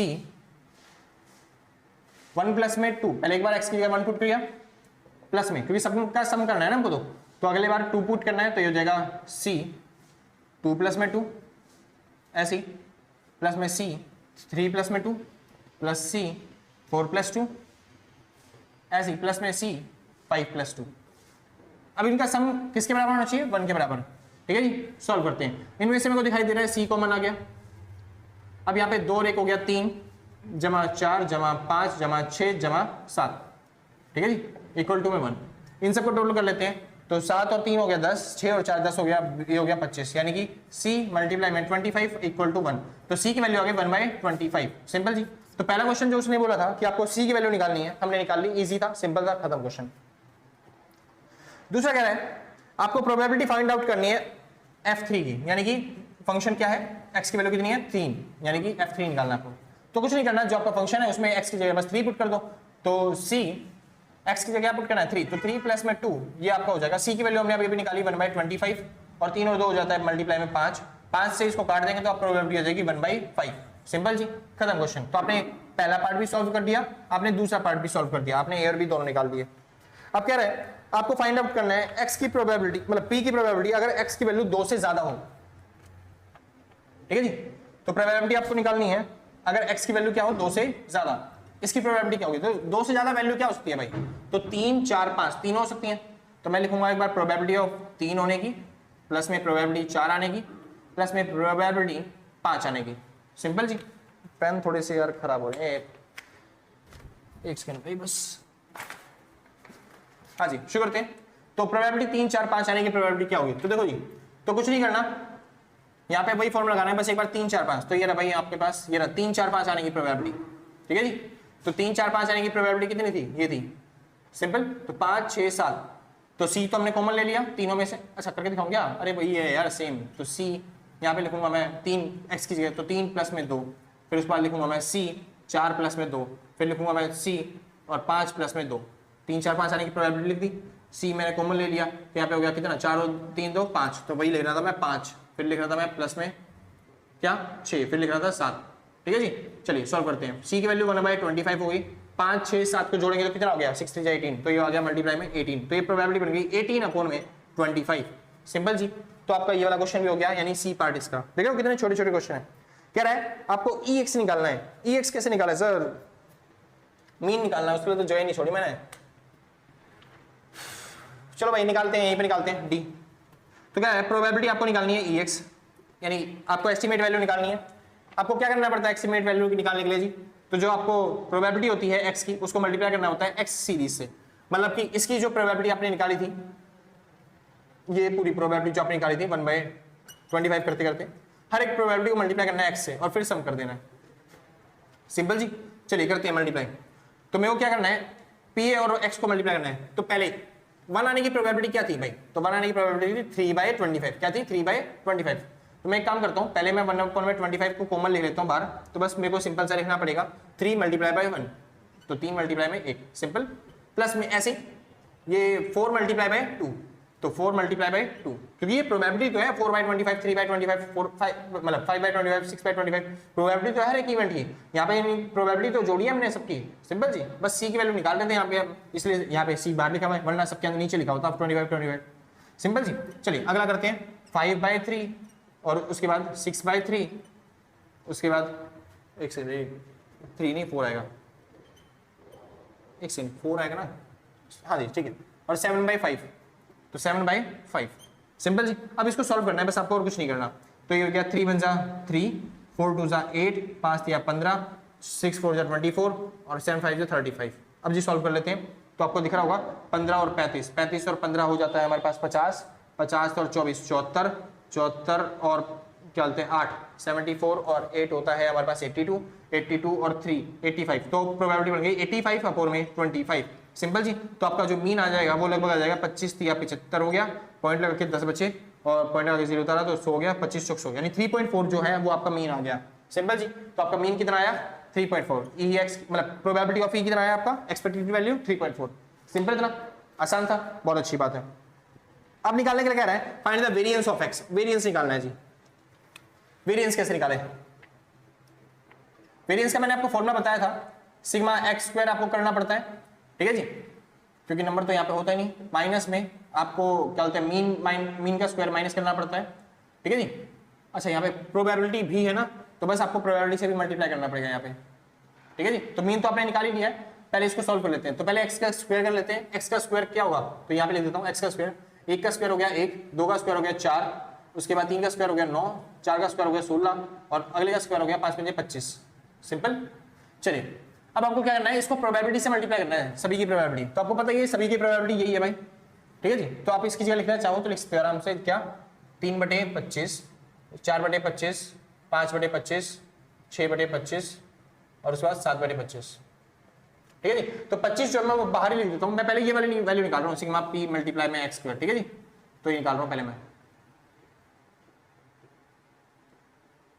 चलिए जी, तो कैसे निकालेंगे, इन सभी की वो मल्टीप्लाई करना है एक्स स्क्वायर से और फिर उसका सम करना है। तो 1/25 को मैं सिंपल लिख लेता हूँ बाहर। अब मैं मल्टीप्लाई कर लेता हूँ, तो 3 1 जा हो जाएगा 3, प्लस में 4 4 जा हो जाएगा 16, प्लस में 5 9 जा 9 5 जा होता है 45 जी। उसके बाद 16 6 कितना होता है 65 18, 16 6 जा 96, ठीक है जी। प्लस में 25 7 कितना होता है, 25 7 होता है जी 175। अब जी तो कैलकुलेटर लाया नहीं मैं, सड़े लाना ही पड़ेगा यार कभी ना कभी, देखते हैं भाई घर से उठा लेता हूँ। 1/25। अब इसका बस टोटल करना है, तो जी 175 और 45 ये हो गया 200 कितना 20। भाई कैलकुलेशन में देखना हो जाए गड़बड़ हो जाए तो, ठीक है। 75 और 25 हो गया 200 220, ठीक है जी 220। और मेरे को दिख रहा है भाई 90 नहीं, पहले 16 कर लेते हैं, 220 और क्या बोलते हैं 20 कितना होता है 240, 239 हो गया। और उसमें 96 हमको जोड़ना है, 96 अगर जोड़ देंगे तो हो जाएगा 15 का 5, 1 0 पर 10 11 12 13 का 3, 1 0 पर तो 3 335, तो 335।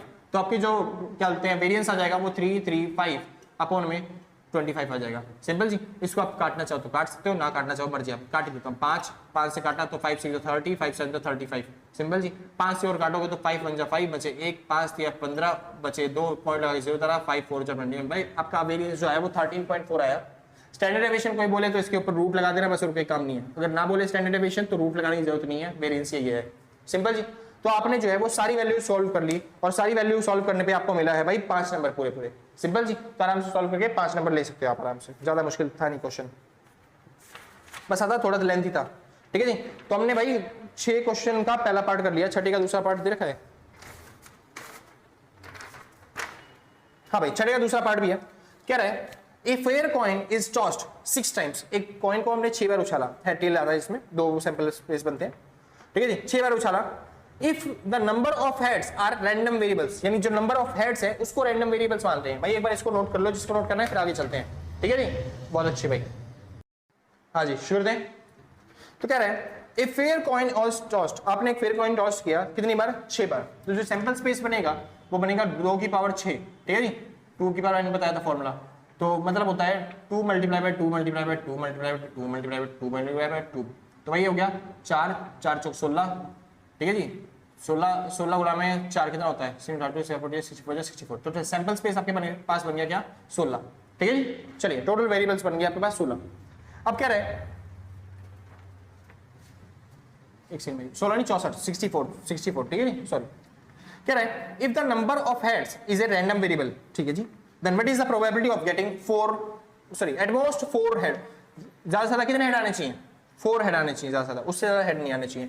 यानी रैंडम वेरिएबल x जो है वो क्या है हेड्स आने की प्रोबेबिलिटी। तो पहला क्या, जीरो हेड है यानी एक भी हेड ना है। वो कब होता है, जब जीरो हेड है, जब सब में टेल हो, यानी tail tail tail tail tail tail, यानी छह जो है कॉइन्स है सब में टेल आ जाए, तो वो जीरो प्रोबेबिलिटी होती है। इसको बोलते हैं 1/64 प्रोबेबिलिटी, क्योंकि 64 सैंपल स्पेस में से आपके पास केवल एक ही चांस होगा जहां पे सब में टेल आता है। सिंपल जी। चलिए तो अगला चलते हैं, 1 हेड आने की, 2 हेड आने की, 3 हेड आने की, 4 हेड आने की, 5 हेड आने की और 6 हेड आने की। तो क्वेश्चन बोल रहा है हमको क्या चाहिए, मोस्ट एट मोस्ट 4 हेड, हमें ज्यादा से ज्यादा 6 मतलब सॉरी 4 हेड आने की प्रोबेबिलिटी निकालनी है, हमें इसकी इन सब की प्रोबेबिलिटी निकालनी है। अब कैसे निकालें इन सब की प्रोबेबिलिटी, सीधी सी बात है, टोटल प्रोबेबिलिटी जो होती है वो 1 होती है, तो 1 में से हमको प्रोबेबिलिटी माइनस कर देनी है जो एटमोस्ट 4 हेड आने की प्रोबेबिलिटी नहीं है, यानी प्रोबेबिलिटी ऑफ 5 आने की और प्रोबेबिलिटी क्या बोलते हैं 6 हेड आने की प्रोबेबिलिटी। अब देखो 6 हेड, हमें अगर 6 हेड निकालना तो उसकी प्रोबेबिलिटी क्या होगी कि सभी पे हेड आ जाए, तो जाहिर सी बात है भाई एक ही बार होगा चांस कि सब पे हेड आ जाए, ठीक है जी। तो उसकी प्रोबेबिलिटी हो जाती है 1/64।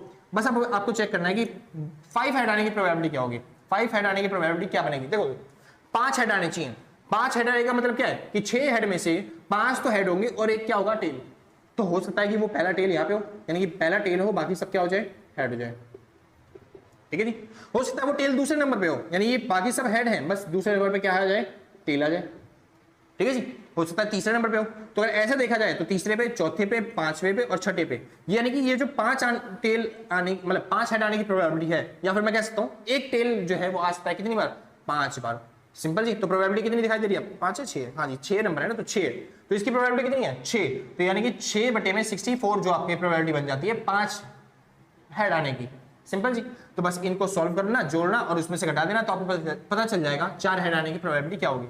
तो कितनी हो जाएगी, ये हो जाएगी 1 माइनस में 7/64, ठीक है जी। और इसको सॉल्व किया तो ये हो गया 64 में से 7 गए, 7 जाएंगे तो बचेगा भाई 57, तो 57 अपॉन में 64 आपका आंसर आ गया और क्वेश्चन क्या हो गया खत्म। इतना छोटा सा क्वेश्चन था और आपको 5 नंबर दिलवा के जाएगा।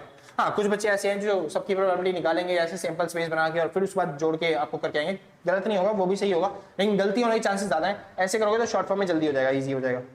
सिंपल जी। तो भाई यहाँ पे हमने खत्म कर लिए 6 क्वेश्चन, आगे चालू करते हैं 7वां क्वेश्चन। तो जिसको नोट करना है फटाफट से नोट करो, ये भी इजी है यार, यहीं पे करवा दूंगा, अभी करवा ही देते हैं सर यहीं पे।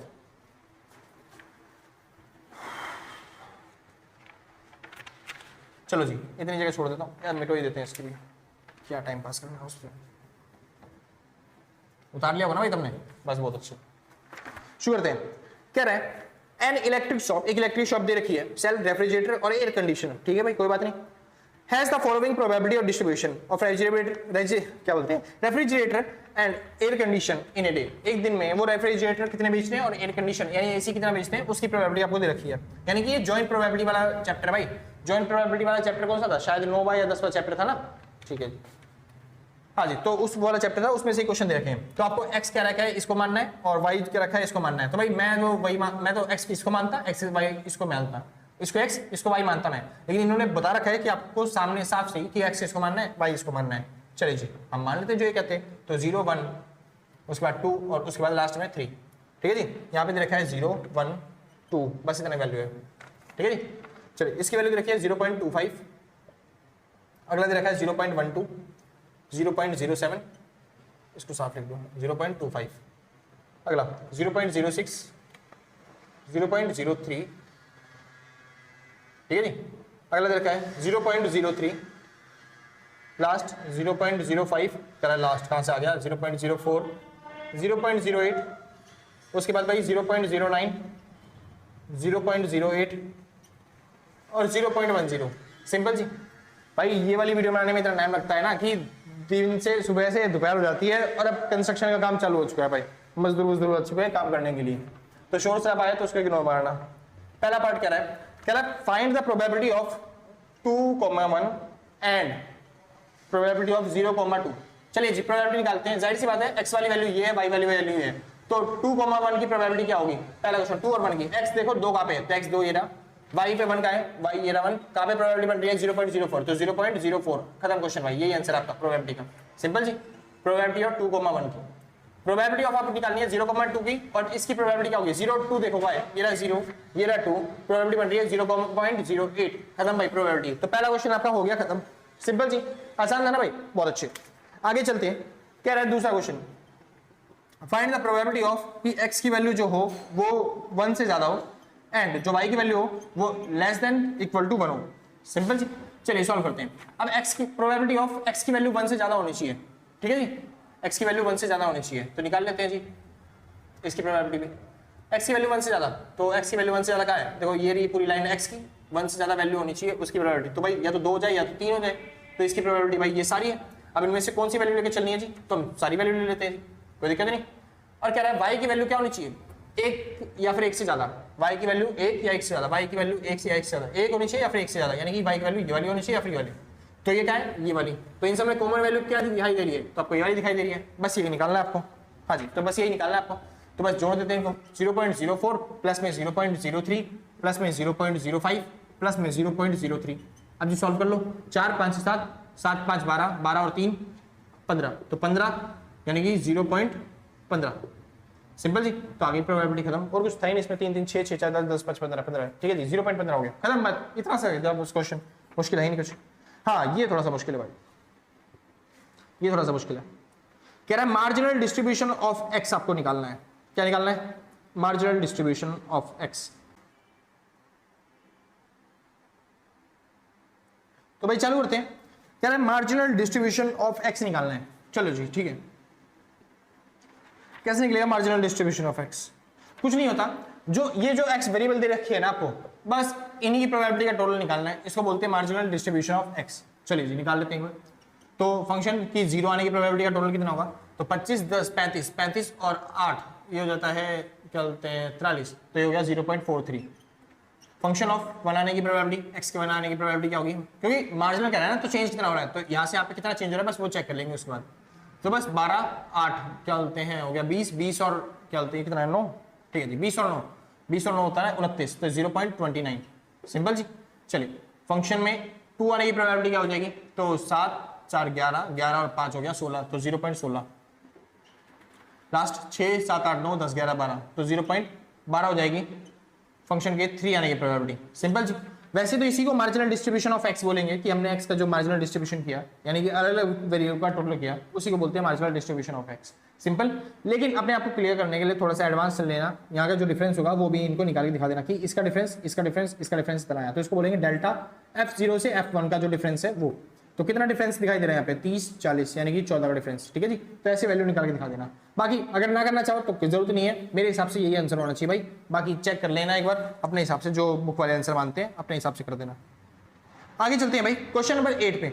8वां क्वेश्चन कह रहा है एक एप्टीट्यूड टेस्ट है for selection officer in bank, ठीक है जी, selecting officer for bank was conducted on 1000 candidate पे आपने कोई क्या बोलते हैं वो सिलेक्ट करने के लिए आपने कुछ निकाला है, ठीक है जी, टेस्ट वेस्ट लिया उनका। कह रहा है एवरेज स्कोर जो रहा है बच्चों का वो रहा है 42, एवरेज स्कोर कितना है 42, और साथ ही में आपको दे रखा है स्टैंडर्ड डेविएशन भी, और स्टैंडर्ड डेविएशन कितना दे दिया जी 24, यानी आपको एवरेज स्कोर मतलब कि मीन आपको पता है जो कि है कितना 42, और उसके बाद आपको स्टैंडर्ड डेविएशन दे रखा है जो कि कितना है 24। कह रहा है find the number of candidate whose score is 60। देखो जब भी ऐसे पूछे ना find the number of candidate whose score is क्या बोलते हैं एक्सीड 60 से ज्यादा स्कोर हो जिसका, तो ऐसे केस में आपको Z टेस्ट करना पड़ता है, यानी कि आपको Z का फॉर्मूला लगाना पड़ता है, और Z टेस्ट के अंदर हम फॉर्मूला लगाते हैं तो फॉर्मूला बनता है x माइनस में म्यू अपॉन में स्टैंडर्ड डेविएशन, सिंपल जी। तो उसने क्या बोला है 60 से ज्यादा बच्चों के कितने बच्चों के 60 से ज्यादा नंबर आएंगे वो निकालना है, तो x की जगह क्या मानेंगे हम 60, तो 60 माइनस में मीन कितना था 42, स्टैंडर्ड डेविएशन कितना था 24, और जब आप इसको सॉल्व करोगे तो आपको पता चलेगा यहाँ पे वैल्यू आ गई 40 50 60, यानी कि 18 अपॉन में 24, 18 बटे में 24 कितना होता है जी, तो 6 3 18 होता है, और 6 4 24, ये हो जाता है आपके पास कितना 25 को इससे काटेंगे तो 4 से 0.4 से कटेगा कितना आ जाएगा 0.75, सिंपल जी। अब ये जो 0.75 है ना, एक होती है Z टेस्ट की टेबल, Z टेस्ट की जो टेबल होगी मैं वो साइड में लगा दूंगा, ठीक है जी। अब उसमें टेबल में देखते कैसे हैं, देखते कैसे है भाई, आपको दिखेगा जैसे मान लो ये Z टेस्ट की टेबल है, यहाँ पे लिखा होता है क्या बोलते हैं 0.1 0.2 0.5 0.7, ठीक है जी, 0.8, उसके बाद 0.9 के बाद हो जाता है 1.00, ठीक है जी, 1 क्या बोलते हैं उसके बाद बना जाता है 1.2, ऐसे वैल्यू आती है, सिंपल। तो आपको जो पॉइंट के बाद एक वैल्यू होती है ना, जो पॉइंट के बाद एक डिजिट है वो तो यहाँ पे देखने को मिलेगी, यहाँ पे देखना ढूंढना, और उसके बाद जो डिजिट है जैसे कि इसको अलग करेंगे तो ये जो है 0.7, और इसको अलग करेंगे तो 0.05 ऐसे चलती जाएगी है ना, मतलब ये तो 5 ही रहेगा बस खाली। तो जो पॉइंट के बाद जो दूसरी वैल्यू होती है ना, मतलब पहली वैल्यू तक जो है वो आप इसमें चेक करोगे, और जो पॉइंट के बाद दूसरी वैल्यू से वैल्यू स्टार्ट होती है उसको आप चेक करोगे ऊपर, यहाँ पे लिखा होता है ऐसे 0.01, 0.02, 0.03, 0.04 और 0.05, ठीक है जी। तो मैं साइड में टेबल दे भी दूंगा, तो यहाँ पे देखना 0 पॉइंट उसने बोला है 7 और 5, तो 0.07 ये हो रहा, 0.05 ये रहा, यहाँ से लेके यहाँ तक की जो भी वैल्यू आपका यहाँ पे बनेगा पॉइंट, वो आपका बन जाएगा वैल्यू, क्या बन जाएगी, z टेस्ट की वैल्यू। तो अब मान लेते हैं कि वैल्यू जो आपकी आई है वो आ गई है कितनी, 0.27 मान लो 5, ऐसे कुछ वैल्यू आ रही है आपकी, ठीक है। तो आपकी वैल्यू आ गई कितनी, 0.275। अब 0.275 जो है उसने बोला था 60 से ज्यादा नंबर लाने वाले कैंडिडेट बताने हैं, यानी कि 60 से ज्यादा नंबर लाने वाले कैंडिडेट हमको बताना है, मतलब इससे ज्यादा नंबर जिसके भी आएंगे वो कैंडिडेट कौन से होंगे, यानी कि इस नंबर से ज्यादा ही आना चाहिए जो आपके कैंडिडेट आएंगे ना वो। तो क्या करें, देखो ये आया है आपका अमाउंट, यानी कि जो आई है परसेंटेज की वैल्यू एक तरीके से मान लो, ठीक है जी। ये जो वैल्यू आई है इसको बस पुट कर दो, आपके पास कैंडिडेट कितने थे, तो मेरे को दिखाई दे रहा है मेरे पास टोटल जो कैंडिडेट थे वो थे 1000, यानी कि टोटल कैंडिडेट थे 1000, तो बस उससे मैं मल्टीप्लाई करूंगा इस परसेंटेज की वैल्यू को, यानी कि 0.275 को, तो आपको मिल जाएगा 275। कितना मिलेगा, 275, 275। और ये जो 275 है ये आप कह सकते हो कि जो 60 से ज्यादा नंबर लेके आएंगे ना, 60 से ज्यादा नंबर लेके आएंगे उन बच्चों की संख्या कितनी है, 275, यानी 275, इतना सिंपल। अब भाई मेरे पास यहाँ पे z टेस्ट की टेबल नहीं रखी, वरना मैं समझा देता, आप इस टेबल में देख लेना, चेक कर लेना कितनी वैल्यू दिखाई दे रही है। बस मैंने एक बार चेक किया तो शायद मेरे को याद नहीं है पूरा पक्का, शायद 275 के आसपास वैल्यू थी, तो आप उसमें से चेक कर लेना, जो भी वैल्यू होगी उसको 1000 से मल्टीप्लाई कर देना, जो नंबर आएगा वही होगा मेन आपका आंसर, यानी कि आपका जो नंबर आएगा वो आंसर आपका मेन होगा, सिंपल जी। तो ये था आपका z टेस्ट, ठीक है जी। और इसका क्वेश्चन जब भी आएगा ना, जब भी आपका इसका क्वेश्चन आएगा तो आपको z टेस्ट की टेबल देगा, ये जो टेबल मैंने साइड में दे रखी है ये टेबल आपको एग्जाम में मिलेगी। अब एक बार क्वेश्चन को लास्ट तक देखना, तो लास्ट में वो हमेशा टेबल डालता ही है, सिंपल। इस क्वेश्चन पेपर के भी लास्ट में देखोगे ना भाई, तो उसमें टेबल थी, बस प्रिंट आउट नहीं करवाया जिसको मैंने बोला था, ठीक है जी, उस खाली वो क्वेश्चन पेपर उठा लाया।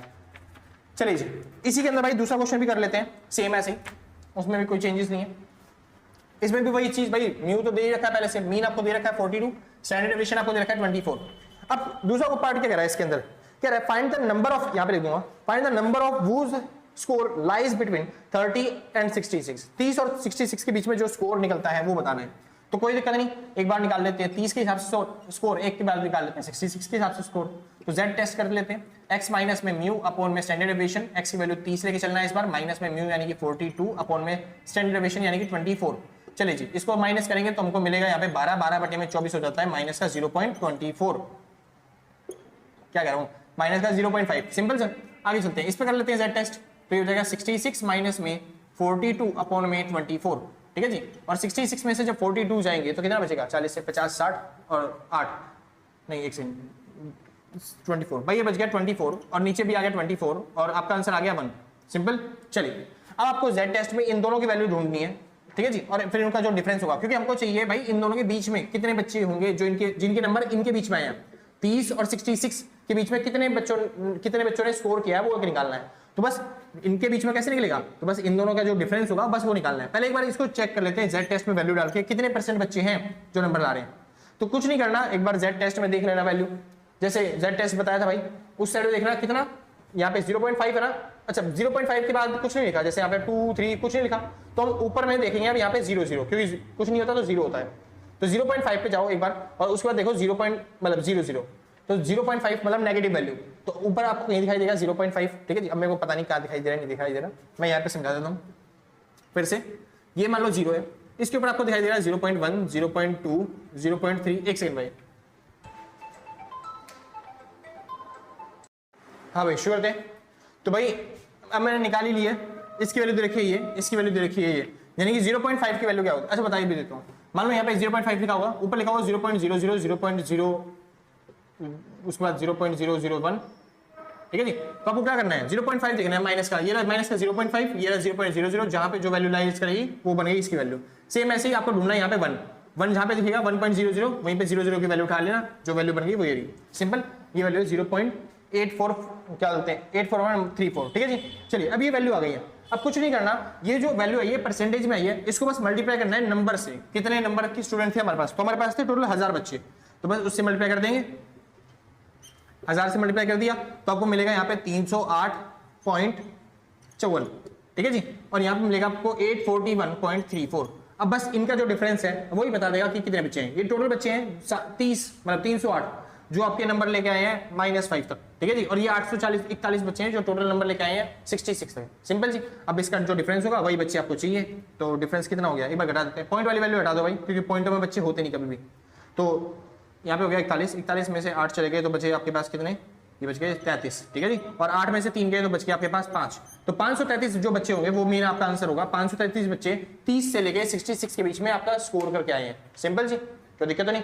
तो भाई ये था आपका टेस्ट। और मैं बता रहा हूं, अगर आपने पिछले टॉपिक्स पढ़ रखे हैं, आपने पिछले 10 चैप्टर कर लिए हैं, मतलब 10-11 चैप्टर जो मैंने करवाए हैं वो आपने कर लिए, तो आप आराम से पूरा चैप्टर पूरी सीरीज करके आ सकते हो। यानी कि मान लो यहां तक, यानी जो थर्ड, देखो मैंने 8 तक करवा दिए, और 8 तक में एक भी क्वेश्चन ऐसा नहीं था जो आपने नहीं करा हो, जो आपको नहीं आता हो, ठीक है जी। अगर आपने अच्छे तरीके से पढ़ रखा है तो भाई इजिली, बहुत इजी पेपर था, आप आराम से 70 नंबर स्कोर कर सकते हो। अब बात आती है पार्ट 4 की। अब क्योंकि पार्ट 4 मैंने आपको करवाया नहीं है, तो मेरा कोई हक बनता नहीं कि मैं आपको यहाँ पे क्या बोलते हैं उसको भी सॉल्व करवाऊं पार्ट 4 का। तो भाई पार्ट 4 को मैं दिखा देता हूँ कि आपका क्या है, पीडीएफ में मैंने दिया क्या पार्ट 4। अगर आपको आता है, कोई और टीचर ने आपको समझा रखा है, तो वो ज्यादा बेटर रहेगा कि आप खुद प्रैक्टिस कर लो उसकी, ठीक है जी। तो आपके 80 में से 80 स्कोर करने के चांसेस बन जाते हैं। लेकिन अगर मैंने नहीं करवाया तो सर मेरे को नहीं लगता कि मेरे को करवाना चाहिए बाकी टॉपिक्स, ठीक है जी। तो इस पार्ट 4 को मैं आपके लिए छोड़ता हूँ। बाकी देखो पार्ट 4 अगर आप नहीं भी करोगे तो फिर कितने नंबर है ये, बस खाली मान लो आपके 5-5 10 नंबर यहाँ से। एक सेकंड भाई, हाँ भाई चलो। तो भाई जो पार्ट 4 है उसमें आपके 3 क्वेश्चन होते हैं, 3 में से कोई से 2 क्वेश्चन करने होते हैं, यानी कि 20 मार्क्स का आपको स्कोर करना होता है। और वो 20 मार्क्स मेरे को नहीं लगता सर आपको उसको सेक्रीफाइस करना चाहिए अपने बाकी के 60 मार्क्स के लिए। 80 में से मैं 60 नंबर का करवा चुका हूँ, अगर आप उस पर ज्यादा फोकस कर लोगे तो 60 नंबर आपके चांसेस बन सकते हैं। मान लो 60 भी नहीं आए, 55 तो आने की चांसेस कंफर्म है, फिक्स है। और भाई ऐसे चैप्टर में जो कि बहुत मुश्किल स्टैटिक्स का टॉपिक है, उसमें 65 आ जाए, 50 मतलब 60-55 आ जाए तो बेस्ट है। और भाई अगर आपकी जगह में होता ना भाई, मैं ऐसे बता रहा हूँ, इसको नहीं छोड़ के जाता, 1-2 वीडियो कहीं से देखी, और बल्कि मैं कोशिश करूंगा भाई आज शाम तक या फिर कल तक डेफिनेटली एक चैप्टर की वीडियो और आगे डाल दूंगा मैं, ठीक है जी। तो आपको एक आधा क्वेश्चन जो होगा वो और सॉल्व करने को मिल जाएगा। लेकिन तब तक के लिए भाई थोड़ा सा आराम से कर रहना, ठीक है। ज्यादा वो मत करना कि भैया हम आपने करवाया नहीं, 3 चैप्टर आपने छुड़वा दिए हैं, भैया आपने ये नहीं करवाया, हमारे नंबर गिर जाएंगे, फेल हो जाएंगे हम। भाई 3 चैप्टर से फेल नहीं होता कोई इंसान, इतना मैंने आपको करवा दिया है बेसिक तौर पे। मैं इसलिए भाई अब नहीं डाल रहा सीरीज, या फिर मैं डालूंगा ही नहीं चैप्टर, ठीक है जी। वो 3 चैप्टर इसलिए नहीं डाल रहा भाई कि आप जो बैठ के बाकी जो चैप्टर आपने करे ना एक बार और फटाफट से गो थ्रू कर लो, एक बार फटाफट से रिवाइज कर लो। तो कहीं पे भी अगर आपको चूक रही हो, कहीं पे आपने अगर प्रैक्टिस नहीं करी हो, तो आपके क्वेश्चन देख के, क्वेश्चन सॉल्व करके आपको प्रैक्टिस मिल जाए, एक तरीके से आपको याद आ जाए बराबर कि आपने क्या कर रखा है बचपन में। ज्यादा टाइम नहीं लगेगा, 2x पे देखना खत्म हो जाएगा सारा। सिंपल जी। बाकी कोशिश मैं करूंगा भाई एक चैप्टर आपके एग्जाम से पहले, क्योंकि कल शाम को एग्जाम है शायद आपका, ठीक है जी। तो तब तक एक चैप्टर बना के डाल दूं आपके लिए। बाकी देखते हैं। देखो अब जैसे कि इसमें 10वां क्वेश्चन आपको दिख रहा है, थ्योरी वाला क्वेश्चन है, कह रहा है what do you mean by coefficient, क्या बोलते हैं, confidence coefficient and the how it is different from the confidence level. तो भाई कॉन्फिडेंस कोफिशिएंट क्या होता है वो समझाना है आपको, और उसके बाद कॉन्फिडेंस लेवल क्या होता है वो समझा देना है। और इसमें 11वां क्वेश्चन देखोगे तो उसमें भाई एक थ्योरी का क्वेश्चन भी देखा है, explain the central limit theorem. तो सेंट्रल लिमिट थ्योरम के बारे में बताना है आपको इसके अंदर। तो छोटे छोटे क्वेश्चन है, अगर आप पढ़ोगे अच्छे तरीके से तो आपको पता चल जाएगा कैसे सॉल्व करने हैं, ठीक है। लेकिन मैं नहीं कहता भाई अगर आपने क्या ना करे हो, पेपर आने में ज्यादा टाइम है, क्योंकि ये वाले चैप्टर है लिटरली मुश्किल है, तो थ्योरी पढ़ के जा सकते हो तो पढ़ के जाना, ऑल द बेस्ट। अगर बाकी नहीं कर सकते भाई, जितना आपने कर लिया बहुत कर लिया, 65 आ गए नंबर तब भी आगे बहुत है, 60% से ऊपर स्कोर कर लिया, फर्स्ट डिवीजन में आ जाते हो, ठीक है जी। चलिए बाकी मेक श्योर करना कि आप अच्छे तरीके से पेपर करके आओ, बेस्ट ऑफ लक। मेरे हिसाब से भाई जो पेपर था मैंने सॉल्व करवा दिया, आपने देखा हुआ कितना इजी पेपर था। बाकी जो क्वेश्चन है वो भी इजी है, बस ये कि मैंने वो चैप्टर करवाए नहीं है, इसलिए मैं आपको डाल नहीं रहा वो सीरीज आपके लिए। बाकी जब चैप्टर पूरे हो जाएंगे, तीनों चैप्टर करवा दूंगा, तो फिर से एक बार पेपर सॉल्व कराऊंगा, कोई नया दूसरा पेपर आपके लिए लेके आऊंगा, ताकि आपकी प्रैक्टिस पूरी बन जाए और वो चैप्टर भी आपके सॉल्व हो जाए। सिंपल। चलिए तो आज के लिए बस इतना खत्म करते हैं भाई। अगर आपको वीडियो अच्छी लगी हो तो लाइक से सब्सक्राइब करके पक्का जाना, और आपने अगर पहले से कर रखा है तो सच बता रहा हूँ भाई साहब, दिल से, किलो से, गुर्दे से, फेफड़ों से, शरीर के अंग से थैंक यू आपको। और आपने अगर पहले से नहीं कर रखा तो कोई बात नहीं, कोई आफत नहीं आ रही है, आराम से कर दियो बाद में, ठीक है जी। चलो तो अच्छा हाँ, एक चीज और कि अगर आप नोट्स परचेज करना चाहते हो तो इस नंबर पर कांटेक्ट करके जो भी मिनिमम अमाउंट होगा व्हाट्सएप पे पेमेंट करने के बाद आराम से नोट्स परचेज कर सकते हो, कोई दिक्कत तो नहीं, बहुत अच्छी बात है। तो आज के लिए बस इतना ही, मिलते हैं कल सेम टाइम सेम जगह, टाटा बाय बाय, ठीक है जी। जिसको नोट करना है फटाफट से नोट कर लो, बाकी बाय बाय।